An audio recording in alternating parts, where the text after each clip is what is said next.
She never said a word, but the dog heard everything. The gas station sat under a tired sky somewhere off Highway 61, the kind of place you pass without remembering, where the fluorescent lights buzzed low and steady like they were holding onto the last breath of the day. Rain had just started to fall, not heavy, just enough to turn the pavement slick and reflective, stretching every light into long, trembling lines. A patrol unit idled near Pump 3, engine humming soft, red and blue lights resting, but not forgotten. Officer Daniel Hayes stepped out into the damp air, adjusting his jacket against the cool wind, boots hitting the concrete with a dull echo. Beside him, Rex moved with quiet purpose, a German shepherd trained to notice what others missed, his dark coat catching the faint glow of the station lights. Ears alert, eyes scanning with a patience that came from years of discipline. It had been a routine call, a report of a child standing alone near the edge of the lot. No guardian, no explanation. Nothing urgent, they said. Nothing dangerous. Just strange. Hayes spotted her near the far corner, close to an old vending machine humming against the wall. She was small, maybe 8 years old, wearing a thin yellow raincoat that clung slightly to her arms, the fabric darkening where the rain touched it. Her shoes were wet. Her hair hung loose and damp against her cheeks. She wasn't crying. She wasn't calling for help. She just stood there, still as if time had chosen to leave her behind. Hayes slowed his steps, his voice calm, practiced. "Hey there, kiddo, you alright?" The words landed softly in the air, but she didn't respond. Not a nod, not a blink in his direction. Her eyes were fixed somewhere else. Not on the lights, not on the road. On Rex. The dog had already seen her. Before Hayes even finished speaking, Rex had stopped moving. His body stiffened just slightly, not aggressive, not fearful, but focused in a way that didn't belong to routine. His gaze locked onto the girl, unwavering, as if something in her silence was louder than anything around them. Hayes noticed the shift immediately. "Easy," he murmured, resting a hand lightly near Rex's harness. But Rex didn't move forward. He didn't bark. He didn't pull. He simply stood there, watching her with an intensity that made the quiet feel heavier. The rain tapped softly against the metal awning overhead, a steady rhythm that filled the space between breaths. A truck rolled past on the highway, tires hissing against wet asphalt, then disappeared into the distance. The world kept moving. But here, in this small corner of flickering light and falling rain, something had paused. The girl's hand moved. Barely, just a small tightening of her fingers, as if she were holding onto something invisible. It wasn't a wave. It wasn't a gesture anyone would recognize. But Rex saw it. His ears lifted higher. His chest rose with a slow, controlled breath. Hayes frowned slightly, glancing between the dog and the girl. "What is it, boy?" he whispered, more to himself than to Rex. The girl didn't look at Hayes. Not once. Her eyes stayed on the dog, wide but not panicked, steady but not calm. There was something in them. Not fear. Not exactly. Something quieter. Something that waited to be understood. Another drop of rain slid from the edge of the awning, hitting the ground between them with a soft tap. Then again. Rex took one slow step forward. Hayes felt the shift in the leash, subtle but deliberate. This wasn't curiosity. This wasn't distraction. This was intention. The kind that couldn't be trained into a dog, only trusted. Hayes hesitated, just for a moment, his instincts balancing between protocol and something he couldn't quite explain. The girl's fingers tightened again. The same motion. Small. Silent. But this time, her shoulders trembled just slightly, like she was holding something back. Rex's low breath escaped his chest, not a growl, not a warning, but something deeper. Something that didn't belong to the surface. Hayes looked at her again. Really looked this time, past the wet clothes and the quiet stance, searching for what Rex had already found. "Hey," he said more gently, softer now, stepping closer. "You can talk to me." But she didn't. She couldn't. And somewhere in that silence, something unseen began to unfold, not in words, not in sound, but in the space between a child who couldn't speak and a dog who already understood. Hayes felt the tension before he understood it, like the air had shifted in a way no training manual could explain, and he loosened his grip just enough to let Rex take another step forward, the leash sliding slightly through his fingers as the dog moved with a slow, deliberate certainty that made everything else feel uncertain, and the girl watched him come closer without retreating, without fear. Her small hand still curled near her chest, as if holding on to a message she could not release. And the rain continued its quiet rhythm, tapping against metal and concrete, filling the silence with something steady while everything else felt fragile. And Hayes crouched down a few feet away, lowering himself to her level, careful not to rush, his voice softer now, almost a whisper shaped by instinct rather than protocol. "You are safe. Okay? We are just here to help." But she did not answer. Her lips parted slightly as if words lived there but refused to come out, and her eyes flickered. Once, not toward him, but back to Rex, and that was when Hayes noticed it. The way her breathing changed, shallow but controlled, like someone trying very hard not to break, and Rex stopped just short of her, his body no longer tense but deeply focused, his head tilting slightly, ears forward, reading her in a way that went beyond sight or sound. And then she moved again, the same small motion, her fingers tightening and releasing, a pattern so subtle it would disappear to anyone not looking for it. But Rex saw it, and this time he responded, not with a bark, not with movement, but with a quiet shift of his weight, a recognition, and Hayes felt it through the leash, a message traveling from the dog to him, without words. Something is here, something matters, and Hayes glanced around, scanning the lot, the pumps, the empty cars, the flickering light above the vending machine. Everything looked ordinary, too ordinary, and that was what made it wrong, because Rex did not react to nothing, and the girl's shoulders trembled again, just slightly, her hand lifting a little higher this time, pressing lightly against her own wrist as if marking a point, and then dropping again. And Hayes leaned in just a fraction closer, his voice careful, steady. "Hey, can you show me what you were trying to say?" But her gaze stayed locked on Rex, and for a moment, it felt like Hayes was the one outside the conversation, like something quiet and invisible was passing between them.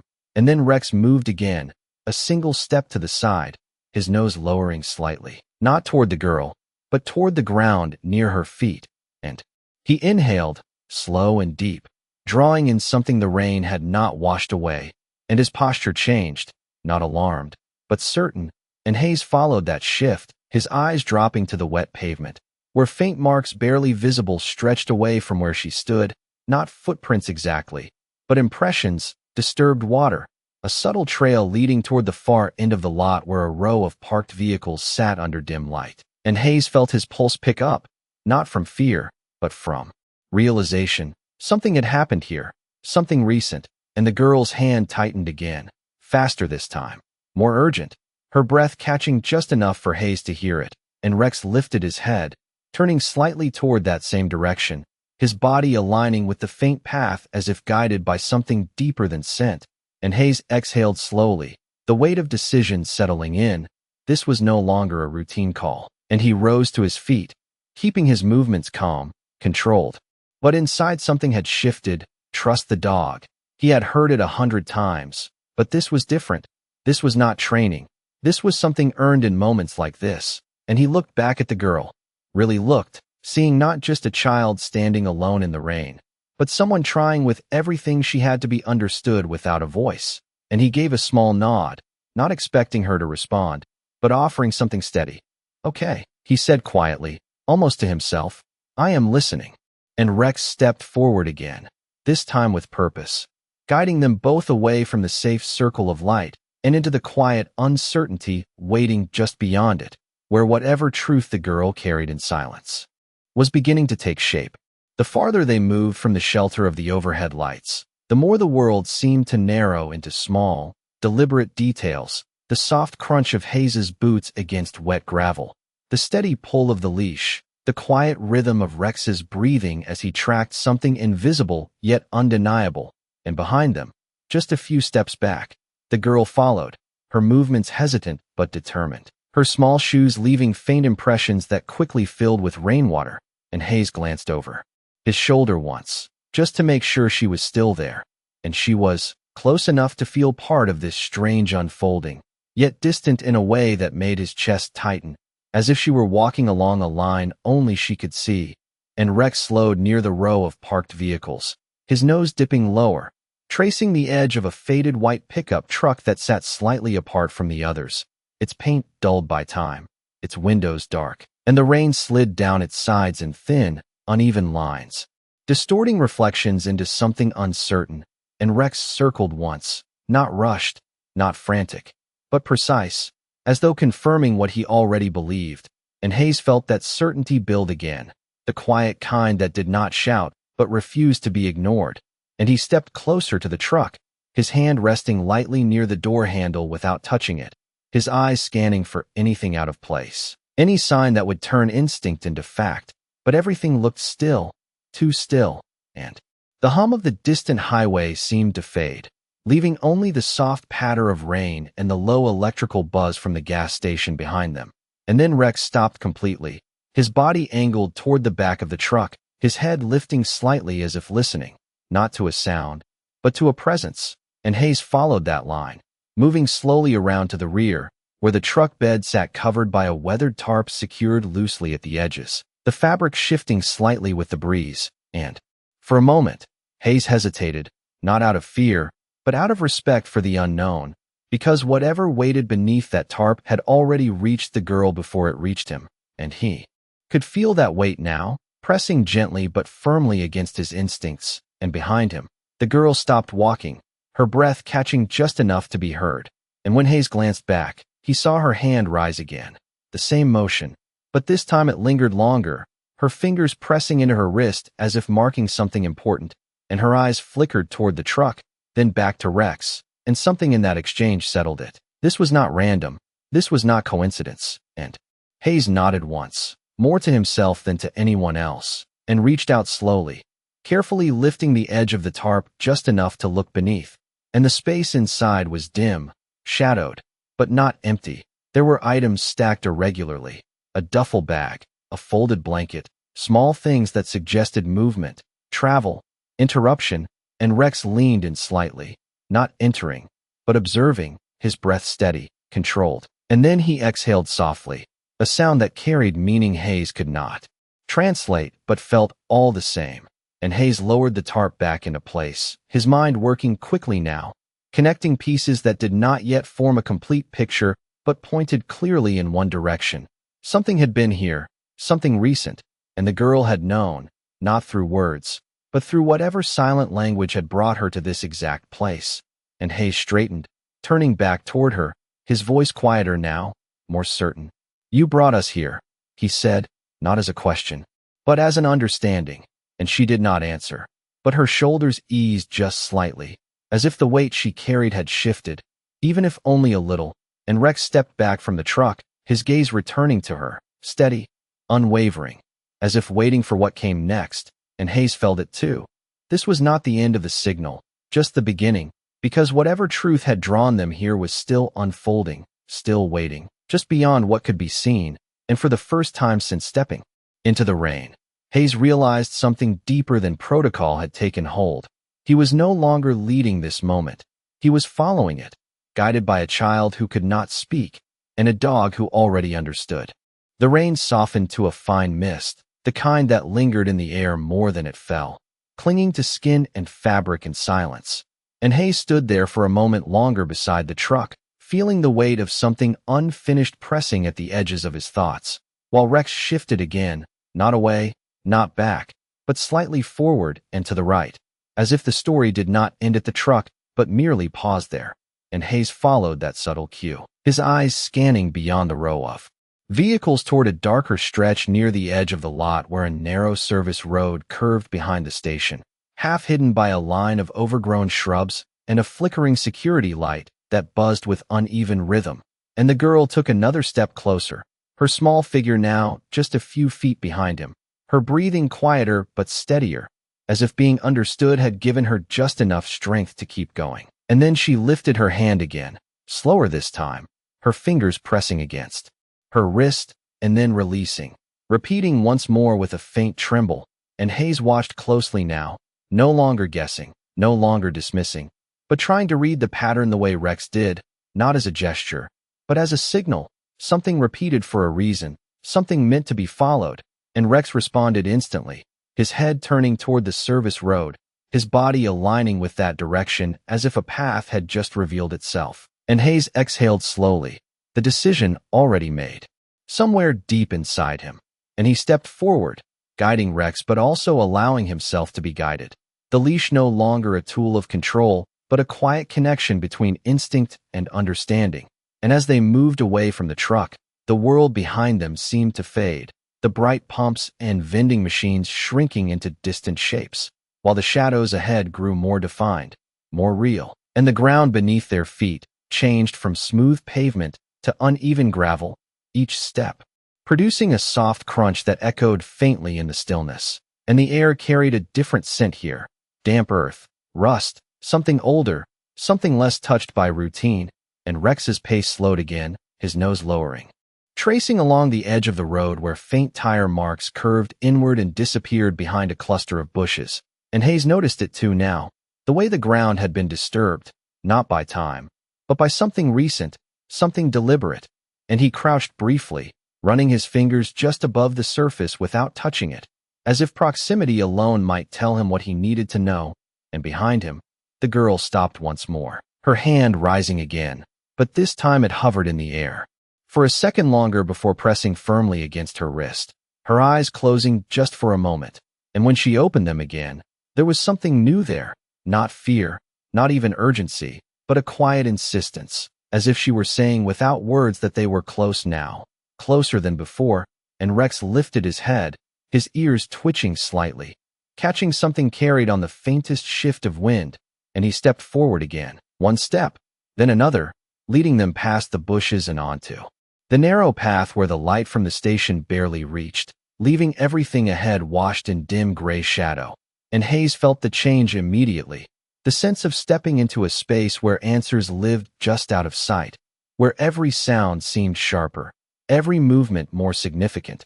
And he glanced back once more at the girl, making sure she was still with them, and she was, her small figure framed by the faint glow behind, her eyes fixed not on him, but on Rex, as if she trusted the dog to carry the message the rest of the way. And Hayes nodded again, quieter this time, almost reverent, and followed as Rex moved deeper along the path, each step bringing them closer to whatever truth had been hidden just beyond the edges of what anyone else had seen.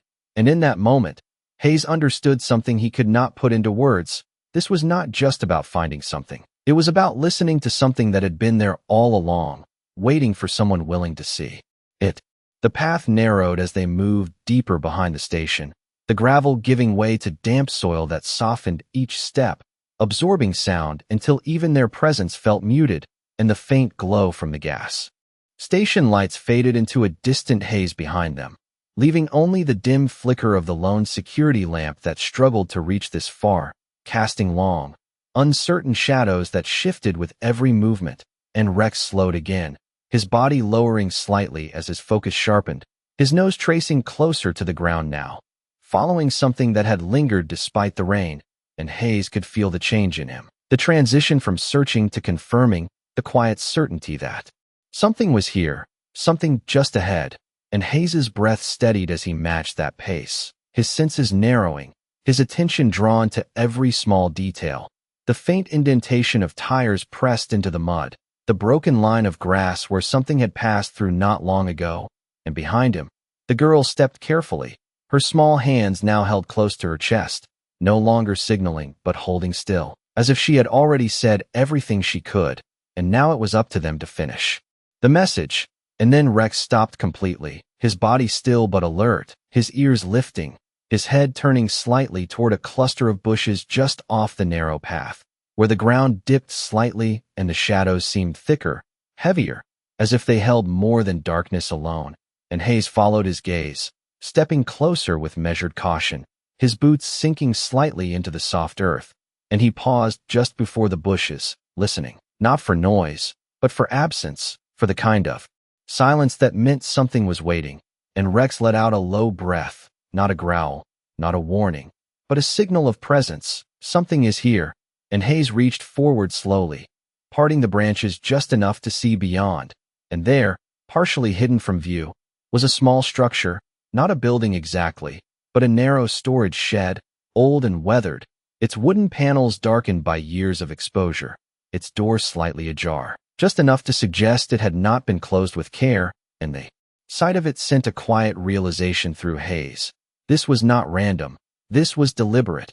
And he glanced back at the girl, who had stopped a few steps behind, her eyes fixed on the shed, her face pale but steady. And for the first time, Hayes saw something else in her expression, not just fear, but recognition, and that was enough. And he turned back toward the shed, his hand resting lightly on Rex's harness as if grounding both of them in the moment. And he took a step forward, then another, closing the distance slowly, the soft creak of wood shifting faintly as the door moved with the breeze. And when he reached it, he paused, just for a second, feeling the weight of what they were about to uncover, and then he pushed the door open gently, careful not to startle whatever waited inside. And the interior was dim, shadows stretching across the narrow space, shapes barely visible at first, but as his eyes adjusted, details began to form. A blanket folded unevenly, a small backpack resting against the wall, a pair of shoes placed side by side as if someone had taken them off in a hurry, and Hayes felt his chest tighten, not from fear, but from understanding. Someone had been here, recently, and not by choice. And Rex stepped forward just enough to look inside, his posture calm but attentive, confirming what Hayes already knew. And behind them, the girl took one small step closer, her breath quiet, her presence steady, and Hayes turned slightly, his voice low but certain now. "You showed us," he said, not expecting a reply, but acknowledging the truth of it. And for a moment, everything held still, the rain, the wind, the silence itself, as if the world had paused to let this moment settle. And Hayes knew then that they had crossed a line, not just into a hidden place, but into the truth the girl had been carrying all along, a truth that had waited in silence until someone finally listened. Hayes did not step inside right away, not because he was afraid, but because something about the stillness of that small space demanded patience, as if rushing would break whatever fragile truth had been left behind. And he stood at the threshold with Rex beside him, both of them listening in a way that had nothing to do with sound, while the faint scent of damp wood and fabric drifted outward, carrying with it the quiet evidence of someone who had been there not long ago. And then Rex moved first, one careful step across the worn wooden floor, his paws silent despite the age of the boards, his head low, scanning not just the space but the story written into it. And Hayes followed, his boots softer now, controlled, as he entered the shed and let his eyes adjust fully to the dim interior. And the details came together slowly, the backpack worn at the edges, a small zipper partially open revealing a folded piece of clothing inside, the blanket not laid out for comfort, but gathered as if it had been used, and then quickly abandoned. And Hayes crouched near the items, his hand hovering just above them, careful not to disturb anything yet, reading the scene the way he had been trained, but also the way Rex seemed to do without instruction. And nothing here spoke of permanence. Nothing here suggested someone had chosen to stay. Everything felt temporary, interrupted, and that realization settled heavy in his chest. And behind him, the girl stepped into the doorway, not crossing fully into the space, but close enough to see, her small figure framed by the gray light outside, her eyes scanning the inside with a familiarity that confirmed what Hayes was beginning to understand. She had been here before, and not long ago. And Rex turned slightly toward her, not leaving his position, but acknowledging her presence as part of the same silent exchange that had guided them here. And Hayes looked back at her, his voice low, careful. "Is this where you were?" And though she did not answer, her gaze dropped briefly to the floor near the blanket. And that was enough. And Hayes shifted his attention there, noticing something he had missed at first, a small object partially hidden beneath the edge of the fabric. And he reached down slowly, lifting the blanket just enough to reveal it, a simple bracelet, worn and slightly too large for a child's wrist, its clasp bent but intact. And he held it up slightly, turning it in the dim light. And when he looked back at her, her eyes had locked onto it, not with surprise, but with recognition. And her hand rose again, this time not in the same signal, but reaching slightly forward, stopping halfway as if unsure whether she was allowed to take it back. And Hayes softened his posture, lowering the bracelet toward her without stepping closer, giving her space. And after a moment, she stepped in just enough to take it, her fingers closing around it carefully, almost reverently. And when she pulled it back toward her chest, something in her expression shifted, Not relief exactly, but grounding, like a piece of her had been returned. And Rex watched this quietly, his ears relaxed now, his posture easing, just slightly, as if the tension that had guided him here had begun to release. And Hayes exhaled slowly, the pieces forming more clearly now. She had not just found this place, she had come back to it. She had led them here because something about it mattered, something unfinished. And he stood, looking around once more, seeing not just objects, but absence, the kind that spoke louder than presence. And his gaze moved to the slightly open door, the way it faced outward toward the narrow path, the direction they had come from. And he followed that line in his mind, connecting the truck, the path, the shed, all of it forming a quiet map that only the girl had known how to read. And he turned back to her, his voice steady. "We are going to figure this out," he said, not as reassurance, but as promise. And she looked at him for the first time, truly looked, her eyes meeting his not with fear, but with a fragile kind of trust. And in that moment, Hayes understood that whatever had brought her here had not been random. It had been deliberate, guided by something deeper than words, something that had chosen the only listener who would not ignore it. And as Rex stepped closer to her, lowering himself gently beside her without being asked, the space between them no longer felt uncertain, it felt connected, as if the silence itself had finally been heard. The moment settled into something quieter, not empty, but full in a way that did not need sound.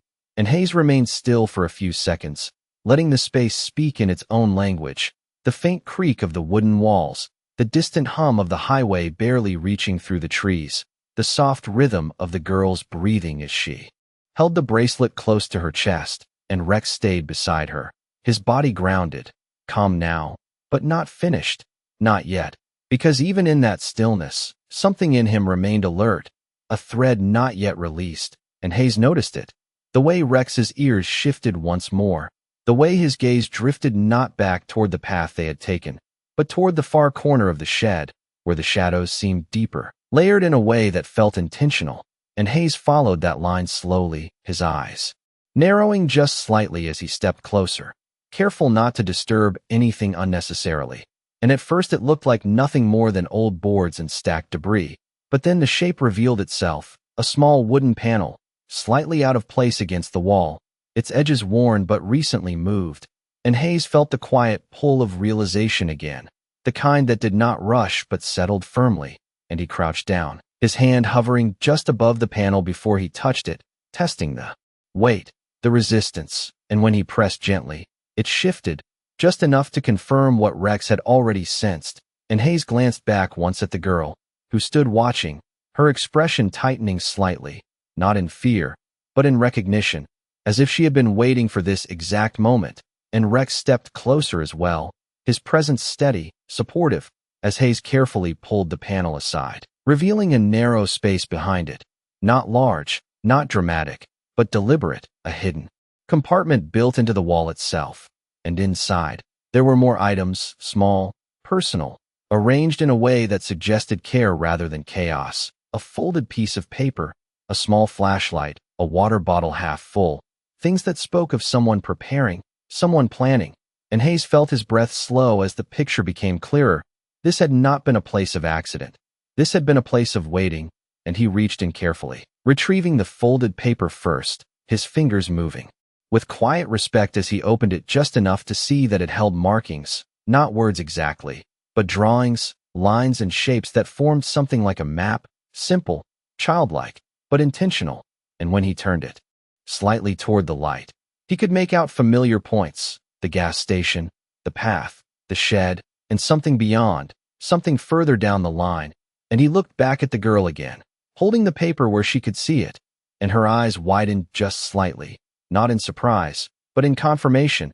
And her hand lifted once more, not to signal, but to point, just barely, toward one edge of the drawing, where the line extended past the shed into a darker, unmarked space. And Hayes nodded. Slowly, the final piece settling into place. This was not where it ended. This was where it continued.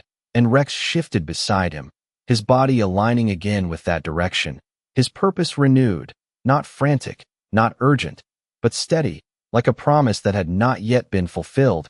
And Hayes folded the paper carefully, tucking it into his jacket, not as evidence, but as guidance, and he stood, turning fully toward the girl now, his voice quiet but certain. "You have been trying to show us this. The whole time," he said, and though she did not speak, her shoulders lowered just slightly, the tension easing in a way that needed no translation, and Rex stepped forward, positioning himself just ahead of them, ready to move again, and Hayes took one last look around the shed, not searching anymore, but acknowledging. This place had served its purpose.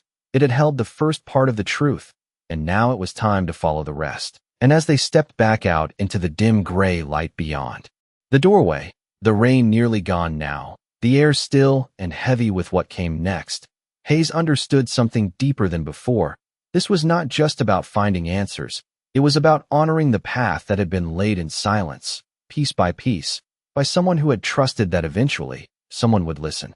The air outside the shed felt different now, heavier not with fear, but with meaning, as if every step forward carried the weight of something that had been hidden too long, and Hayes adjusted his stance, glancing once more at the narrow path stretching ahead, darker than before now that the last trace of rain had settled into the earth, leaving the ground soft and quiet beneath their feet, and Rex did not hesitate. He moved forward with renewed purpose, his body aligned with the direction marked on the folded paper tucked inside Hayes's jacket, his nose lifting occasionally, as if catching something faint in the air, something that guided him beyond what the eyes could see. And Hayes followed closely, his movements measured but certain, no longer questioning the path, only committing to it. And behind them, the girl stepped forward again, closer than before now, her small presence no longer distant but part of the same motion, her hand resting against her chest where the bracelet lay, her fingers curled around it as if drawing strength from its presence. And the path narrowed further as it curved behind a line of old fencing, rusted and leaning, marking the boundary between the gas station property and the wooded area beyond, and the light faded almost completely here, replaced by a dim gray glow that filtered through the clouds above, just enough to reveal shapes but not details. And Rex slowed near the fence, his body lowering slightly as he traced along its edge, following the line until he reached a section where the metal had been bent outward just enough to create a narrow opening. And Hayes saw it immediately, not by accident, not by time, but by use. Something had passed through here more than once, and he stepped closer, pushing the wire gently aside, widening the gap just enough for them to pass. And Rex slipped through first, his movements fluid, practiced, as if this was not unfamiliar to him.